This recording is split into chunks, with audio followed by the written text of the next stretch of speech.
به نام خدا، با برنامه آموزشی معرفی خدمات اپلیکیشن داناپ در خدمت شما هستیم. برای دانلود اپلیکیشن داناپ وارد سایت dana.insite.com بشید و نسخه ویژه مشتریان رو دانلود کنید.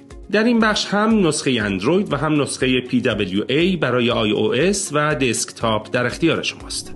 وقتی برنامه رو باز می‌کنیم اولین چیزی که می‌بینیم نمایه اصلی برنامه است که بیمه دانا و داناپ هست.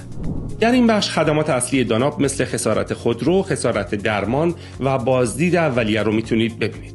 وقتی در این صفحه روی خسارت درمان بزنیم، بخش احراز هویت برامون باز میشه که در این مرحله باید کد ملی و شماره همراه رو وارد کنیم و بعد از اینکه احراز هویت انجام شد، اگر بیمه شده داناپ باشید، کد ملیتون تایید میشه و اجازه کار به شما داده میشه. در غیر این صورت با خطا مواجه خواهید شد.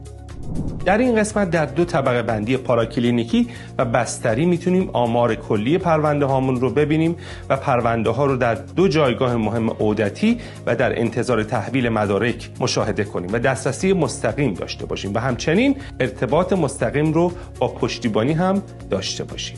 برای ثبت پرونده جدید باید روی آیکون پلاس یا مثبت که روی نویگیشن بار هست ضربه بزنیم. در این مرحله باید انتخاب کنیم که میخوایم ثبت هزینه پاراکلینیکی رو داشته باشیم یا ثبت هزینه بستری، که هر کدام از این دو مورد رو که انتخاب کنیم فرم ایجاد پرونده برامون باز میشه که باید بیمه شده رو انتخاب کنیم به علاوه هزینه که پرداخت کردیم، تاریخ انجام هزینه و انتخاب نوع هزینه رو داشته باشیم. به طور کلی این صفحه مربوط به هزینه‌های پاراکلینیکیه. در هزینه‌های بیمارستانی هم همچنان این فرم رو خواهیم داشت، فقط به جای تاریخ انجام هزینه، تاریخ بستری و تاریخ ترخیص اضافه میشه. در اینجا یه نمونه پر شده از فرم رو با هم می‌بینیم. در این بخش لازمه که عکس‌ها رو بارگذاری کنیم. تعداد عکس‌هایی که قابل بارگذاری هست محدود نیست و به همین علت میتونید به تعداد دلخواه عکس‌های مرتبط با پرونده ها رو بارگذاری کنید. در نهایت ما پرونده رو برای شخص مورد نظر ایجاد میکنیم و نتیجه رو به کاربر نمایش میدیم.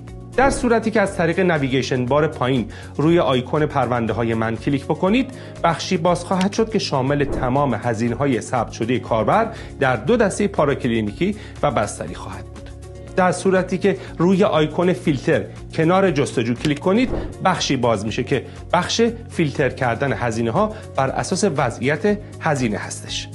اگر روی جزئیات هر هزینه ضربه‌ای بزنید یا تپ بکنید، جزئیات در دو دسته بندی اطلاعات پرونده و تصاویر مدارک نشون داده میشه. در صورتی که روی اطلاعات پرونده ضربه بزنید، اطلاعاتی شامل جزئیاتی از پرونده و اطلاعات بیمه شده قابل مشاهده خواهد بود. در صورتی که روی تصاویر پرونده تپ بزنید، اطلاعات شامل تمام تصاویری که برای اون هزینه ثبت شده به شما نمایش داده خواهد شد. لازم به ذکر که همین فرایند رو دقیقاً برای بستری هم خواهیم داشت. تنها تفاوتش با بستری در اینه که فیلدهایی که روی فرم پر می‌کنید یکی دو عنوان فرق داره. شاد و سربلند باشید و تنتون به دور